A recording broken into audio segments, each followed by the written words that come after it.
Welcome to One Word a Day. I'm Sophie, your pilot into the universe of Chinese. Let's continue to unpack some horse-related concept. 鸡 is today's concept, and it's super complicated. I don't even want to go into the details of here, but okay. Three parts in simplified and traditional Chinese, and I guess traditional Chinese just have this one extra line on top of this structure that make it into the West concept, which is a kind of a misuse. It doesn't mean that at all. It has nothing to do with the West, but it has something to do with this grid line. So it almost like, okay, if you haven't seen a horse range, it's the boundary of the horses. So there are this what do you call it? The railings around the running playground for the horse, so that horse cannot run free, right? It's the boundary for the horse, and then we have the leather, symbolizing the harness of the horse. So the horse would be confined by this harness, and also the legs cannot just run anywhere. It's within this confinement. So in that sense, I mean, I don't know why traditional Chinese would misrepresent that. Okay, the horse, but they have a better horse rendering, a simplified, get rid of the horse manes and also the four legs of the horse. Traditional kept that.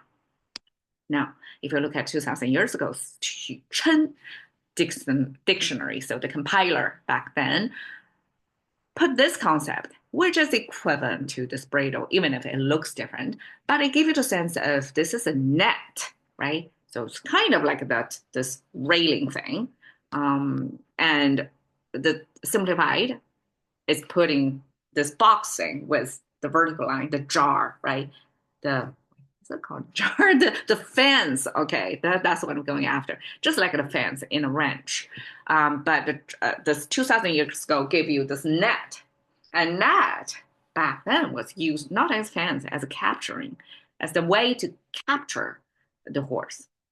And I would imagine at the beginning of the horse civilization, which is equestrian era, about 3000 BC to 1000 BC, that's when humans incorporate horses into our civilization. And at the beginning, to capture horse because they run faster than humans, we cannot keep up, right? Some device like a net would have to be used. So that kind of like humans chase the horse into the trap. And you see here, kind of a binding the legs of the horse so they cannot freely run. So that's an ancient way to try to confine the horse so that they're no longer a freely run anywhere. But the simplified version simply keep the harness concept made of leather and this fence concept to tell you the horse as way faster, better equipped, running, best runners probably in our at least a domesticatable animals, horses, the top speed, and that used to be wild horses.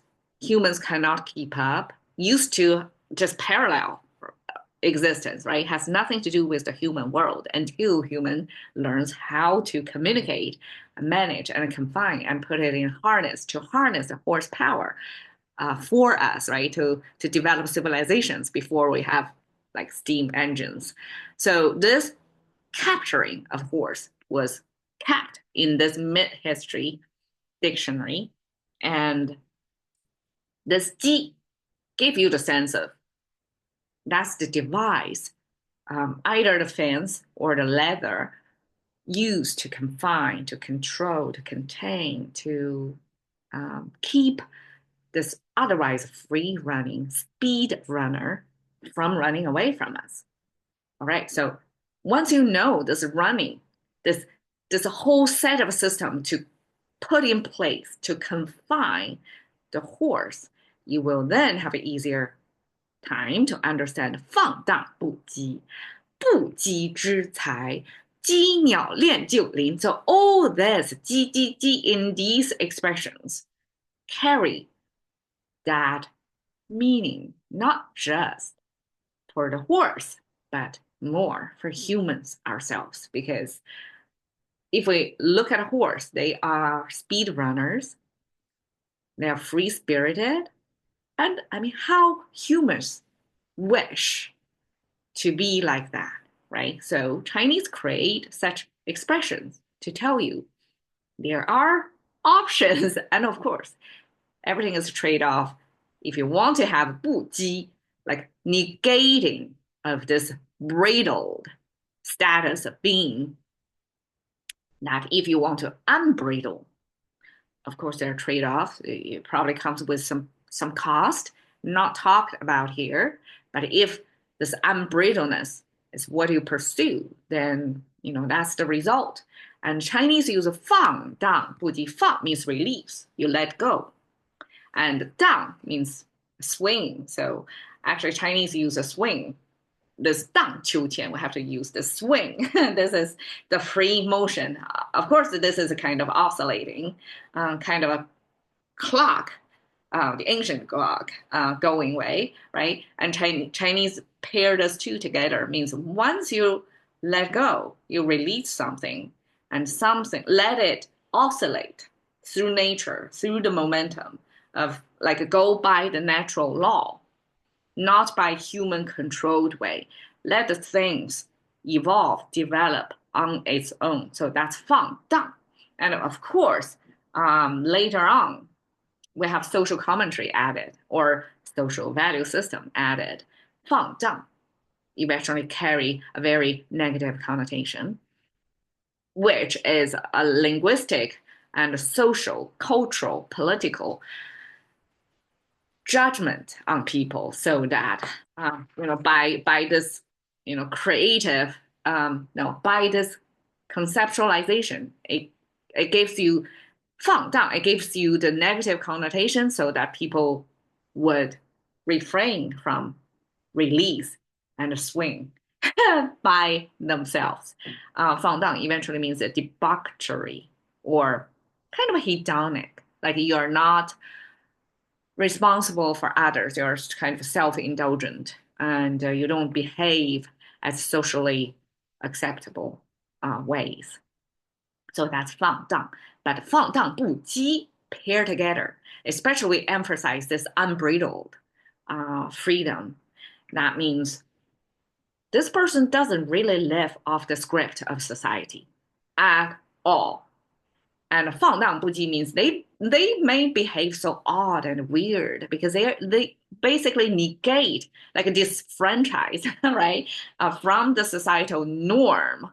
Or I'm not sure about the law breaking, but all those unsaid but culturally embedded values, this person would negate all of that. And then that would be 放荡不羁. Like they will release and swing and just swing by their own natural force, and don't want to be bridled by their culture. All right, so that's 放荡不羁. And I guess eventually, somehow in the context, 放荡may be bad because that shows hedonic and self-indulgence.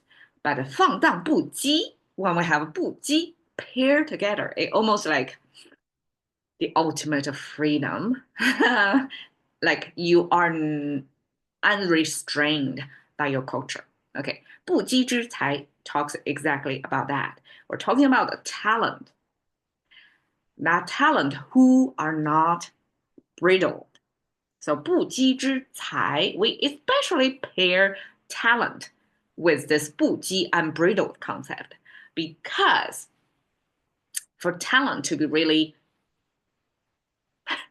productive or be useful for society, for them to be really creative and come up with innovations and solving problems that normally going along the social norm, you won't be able to come up with the new ideas like that. And so Chinese in this expression recognize that creativity comes from a place where you cannot bridle them. You have to let the talent do their own thing because they probably think or even behave differently then what you socially accepted and your regular, normal, up to standard, all kinds of expression to say, try to confine people, just like we try to confine the free-spirited horses. So 不羁之才 is a Chinese way to salute to the appreciation of true talents. You want them to run wild. You don't want to bridle them. Okay. 鸡鸟恋旧林. Here we have a bird after bridle. And I like this expression, bridled bird, because we don't normally pair bridle with bird, right?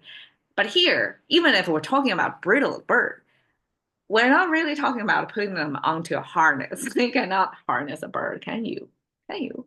Um, I mean, bridled bird obviously is English caged bird, and we use bridled just to switch out the action what humans do to horses onto birds. And this transfer, this 鸡鸟, this unusual combination create a language interest there. And also it make you thinking, like what exactly is a bridle, right? And make the reader think because it's an unusual combination. And 恋旧林, 恋 means missing. They obviously 鸡鸟 now live in a cage. They have food supply and all that, but they lost their freedom. They cannot fly over their forest, their old forest, their natural habitat as before. And here we're talking about, even if we're talking about birds, bridled birds, we're actually referring self. 鸡鸟恋旧林 means the author of the poem was talking about themselves as if they are bridled birds and they miss the days when they can roam their forest freely. So that's the sense.